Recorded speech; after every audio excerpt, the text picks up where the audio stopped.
objektif dia. Objektif dia yang pertama adalah memahami jenis-jenis peralatan keselamatan pada mesin. Okey, yang kedua memahami kepentingan peralatan pengadaan di mesin. Yang ketiga memahami jenis-jenis bahan, pengumpan dan holding equipment pada mesin, kesan penggunaan mesin yang tidak selamat, dan last sekali adalah mengikut ketua perundangan. Bab saya tadi ada beberapa tadi pun terkadang kepada perundangan, ada perundangan yang bab ini pun ada perundangan. Apa-apa berkenaan setting sebenarnya rujukan dan juga perundangan ataupun garis panduan berkaitan.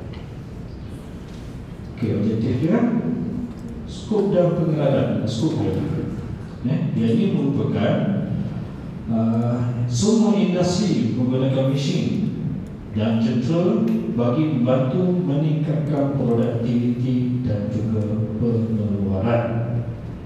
Namun ia membawa keburukan, iaitu mewujudkan hazard, di tempat kerja. Saya tanya berkenaan highlight baru ni lah, sahabat saya yang bagi taliban ni, berkenaan apa beza risk dan juga hazard. Satu risk dan hazard, apa maksud itu? Siapa tahu? Tuan tahu? Kalau tak boleh jalan tu tak boleh bagi CJ yang timnas kan? Terus betul. Apa hazard dan risk? Kemungkinan sesuatu berlaku yang boleh mendatangkan kesan kepada seorang. Apa? Risk? Hazard, okey. Risk? Apa yang terjadi? Risiko. Memanglah risiko. Risiko apa? Keberangkalian berlaku ataupun hazard berdasarkan kepada ketentuan keberangkalian. Betul? Okey, kita telah datang jalan mungkin kita ikan biasa-biasa jalan. Selanjutnya, keselamatan jentera mesin sering diabaikan. Kata sini keselamatan jentera mesin sering diabaikan kerana dilihat sebagai satu kos yang mahal dan tidak nampak. Biasanya majikan-majikan ni ataupun apa sajalah memurahkan ataupun cuba tidak menggunakan peralatan mesin yang sesuai kerana dilihat sebagai kos yang besar, tapi sebenarnya dia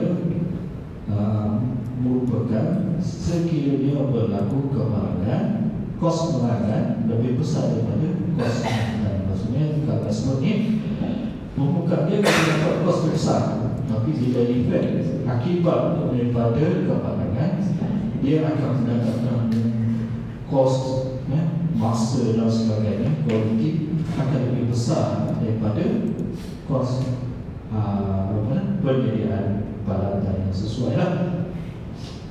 Okey, bagi sikap ini, kepentingan bahan mesin, prinsip bahan mesin, jenis bahan ataupun kaidi, jenis pengumpan ataupun bidder, jenis-jenis holding equipment, kesan penggunaan mesin yang tidak selamat, keperluan perundangan dan perbincangan berbalik kepada yang sebenarnya tahu tadi. Okey, kepentingan bahan mesin melindungi pekerja terdedah daripada hazard. Contoh bahagian mesin yang berbahaya seperti penekan panas, berputar tajam dan lain-lain. Yang kedua adalah mengelakkan kemalangan berlaku yang berpunca daripada hazard tersebut. Yang pertama melindungi hazard, melindungi pekerja daripada hazard. Yang kedua adalah mengelakkan kemalangan. Itu key point dia. Okay.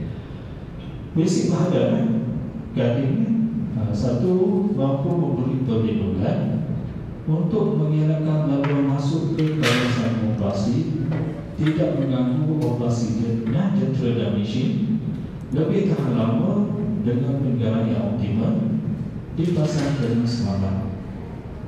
Yang jenis-jenis bahadan kekal, jadi guarding, bahadan satu kunci interlock guarding, pengadaan oleh laras adjustable, pengadaan oleh laras secondary self adjusting, pengadaan jarak distance guarding, dan juga yang keenam adalah pengadaan magnetik. Pengadaan kekal. Ini pengadaan kekal lah. Contohnya, gambar menunjukkan bahadan tetap yang untuk yang melindungi tali sawat letakkan sebuah unit bahan kuasa. Jadi dalam segi perundangan kita rujuk kepada OSHA ataupun JKKB lah, JKKB Section 15/1 dan juga ISO 14120 yang berkenaan mesin. Every part of every day every road try within a height of 6 inch for every floor for working level shading fence. Nanti buat perhadap. Okey, yang kedua adalah interlock guarding. Mesin yang dilengkapi dengan perhadap sanding pengunci. Vertical pakai Swiss, adhesive stopping cable. Ini pun sama, interlocking guard switch. Dia ada interlock. Bila berlaku kamera, dia akan stop terus sistem ni. Kasi stop. Merujuk juga kepada OSHA Section 15/1 dan juga ISO 14119 berkaitan dengan mechanical. Okey, ada soalan ini? Tak ada. Yang ketiga, penghadap boleh adjust ataupun boleh laras, adjust terbuka, merujuk kepada Section 15/1 juga, band sword guard. Dia ada band sword guard ni. Jadi transparent ni adalah penghadap dia. Untuk jenis suami, adjustable guard band sword. Fungsi penghadap adalah untuk melindungi pengguna dari mata gergaji sekiranya terpelanting di longgar atau patah serta hambur sepihak bahan kerja. Dia punya kadang kat sini lah, transfer guide, install table system, so table yang ada juga khusus dia tersebut berikan lah. Okay, ini pun salah satu percayaan juga lah, merujuk kepada percayaan tadi kan. Tadi kita bagi contoh dapur, jadi tempat kerja sama juga. Okay, yang keempat, bahan boleh laras sendiri. Jadi radial arm saw beserta bahan boleh laras sendiri. Apabila mata gergaji ditarik untuk stop, bahan akan naik ke atas. Inilah bahan dia akan naik ke atas. Okay, next, bahan jarak. Bahan jarak bagi section merujuk tension perundangan 15/1 ISO 14120 13,857 lah. Ini sebagai distance guard. Dia ada jarak ni sini adalah distance, ini tinggi ketinggian dia. Okey. Ni dia punya reference, reference yang David Murray telah buatkan atau beberapa kajian dengan apa ni, calculated safety distance. Maksudnya kalau kita tengok sini, table 1 guard distance metric ISO 13/857 safety of machinery safety distance to prevent hazard zone managed by upper and lower limb. Measurement are shown in millimeter. Millimeter apa? Millimeter. Dikata ini A. Ini lah. Yang ini ketinggian dia. Sekiranya kita ambil contoh 2000 mm ataupun 2 meter. Okey. Bila dia punya ketinggian 2 meter, ni kita tengok pada high and protective structure 2000 untuk B. B daripada ni lah, daripada guideline ni guideline 2000 sekurang-kurangnya ada 1400. sorry, ada 1000 kat sini. Okey, ya.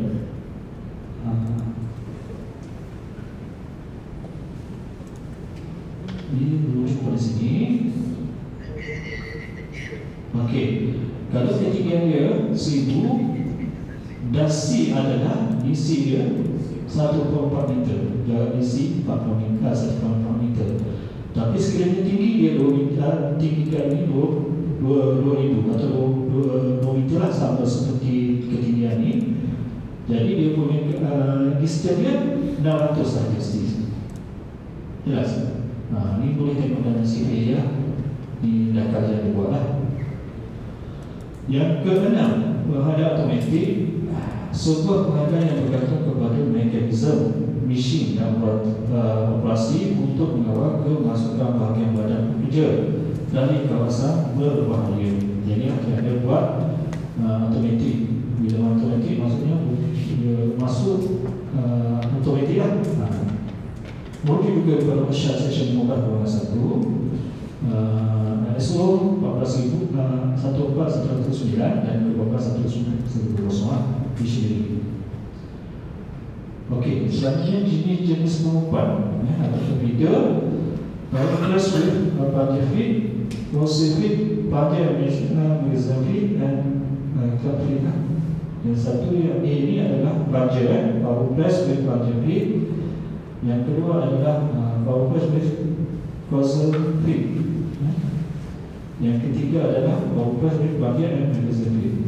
Yang jaga dia lah.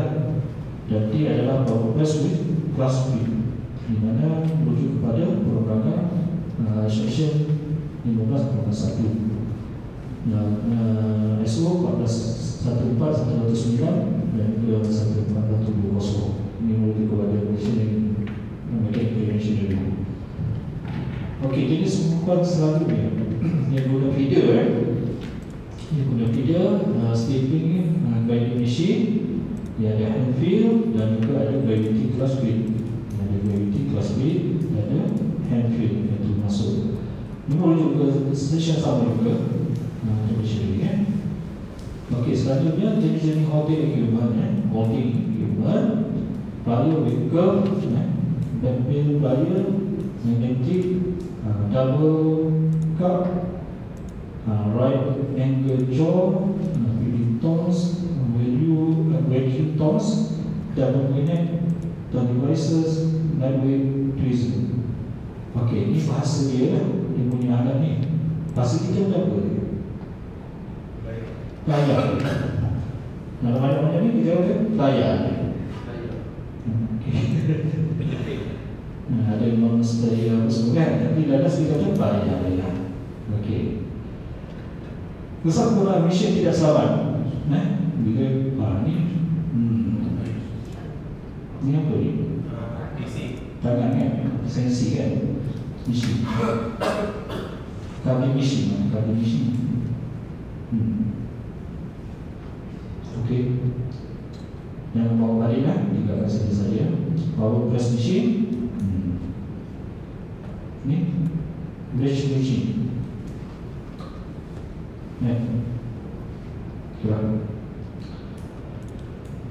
Selanjutnya kawalan pentadbiran sepanjang poso ini untuk heret hierarchy control. Ada berapa dia punya kawalan heret ni? 8 daripada menghapus sampai PB. Ada berapa? Dia sebab ini kalau senti ni sama je. Ada yang pertama hapus laser, yang dua perganti, yang ketiga ganti, keempat kawalan kelelahan, 5 kawalan pentadbiran, yang keenam PE. Okey, saya pesan sikit lah. Bukan pesan, saya nak share. Untuk buat highway, jangan terus kepada PPE. Sebab PPE lebih kepada person. Tapi kalau kita merujuk kepada direct tadi, bukan sebatas person pekerja itu saja, tapi melibatkan majikan, seorang dan sebagainya. Sebab tu untuk membuat kawanan perlu step dia tengok yang pusat dulu untuk baris step by step. Saya as a session tu saya pay kat situ. Saya pay, saya buat 2 kali ASF lah, maksudnya 2 kali ASF. Kali pertama saya buat HRF, terus jam kepada PPE. Bila jam PPE, saya bagi evidence dan sebagainya. Bila saya rujuk balik kepada nota dan juga key person, dia kata kena merujuk kepada hierarki. Tuan-tuan yang bagian construction ni, pastikan hierarki tu ikut hierarki dia. Kalau saya jadi auditor, saya akan bagi meja, bukan meja lah, lain yang saya lakukan. Kalau terus jam kepada PPE. Tapi kalau tak ada lah cara ataupun yang kelima atas tu sebelum PPE tak ada terlibat, yang baru kita terlibatkan. Tapi biasanya memang ada, paling tidak pentadbiran. Okey, kawalan pentadbiran ni merupakan salah satu elemen hierarki kontrol di dalam step yang ke-4. Betul, kawalan pentadbiran. Kawalan pentadbiran ni dia ada SOP. Sebab itulah untuk semua aktiviti kita kata tak ada lah PPE. Sebenarnya ada, kita ada SOP adalah kawalan pentadbiran. Supervision dan juga safety awareness training adalah di bawah kawalan pentadbiran. Permit to work PTW itu sama, dan juga loto dan sebagainya itu adalah bonding level apa semua adalah merupakan kawalan pentadbiran. Okey, perundangan dan standard untuk Akta Keselamatan 1994 lah. Dia tadi yang kita dalam 15.1 okey apa ni? Tentang Dewan Perwakilan yang mendirikan garis bantuan DOS dan juga arahan ke DOS lah. Yang berkenaan dengan Masyarakat 1994 ataupun Akta 1514, Session 15 tanggungjawab pendidikan dan prinsipal. Yang baru dihadirkan melibatkan prinsipal. Majikan bertanggungjawab untuk memastikan sejauh mana yang praktik membawa pasukan tempat kerja adalah selamat dan tanpa risiko kepada kesihatan pekerja.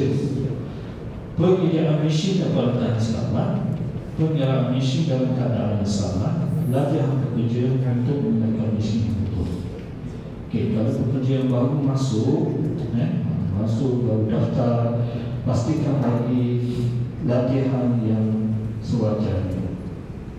Jangan terus dia buat minta jaga mesin dan sebagainya tanpa ada pengetahuan dan cara untuk laksana. Session 16, kewajipan kepada orang lain selain pekerja sekiranya mesin berisiko kepada orang-orang, contohnya kontraktor atau pelawat. Majikan perlu mengambil langkah untuk menghapuskan risiko ini. Selanjutnya bagi session 17, kewajipan pekerja menggunakan mesin dengan selamat dan mengikut arahan keselamatan, tidak merosakkan atau menyalahgunakan peralatan keselamatan yang berkaitan dengan mesin. Ini kewajipan pekerja. Nah, session 18, konsentrasi dan juga penyelesaian. Sekiranya mesin berisiko kepada orang-orang, kontraktor dan pelawat, majikan perlu mengambil langkah untuk menghapuskan risiko ini. Menghapuskan risiko ini, kalau kita tengoknya, kalau hierarki adalah pada peringkat yang pertama lagi. Maksudnya, hapuskan risiko hazard tersebut. Selanjutnya bagi session 20, arahan kepada majikan, termasuk tanggungjawab untuk menyediakan maklumat, arahan, latihan dan penilaian tentang penggunaan selamat mesin dan juga peralatan. Okey, selanjutnya bagi ISO 14010 safety and machinery mechanical guard, general requirement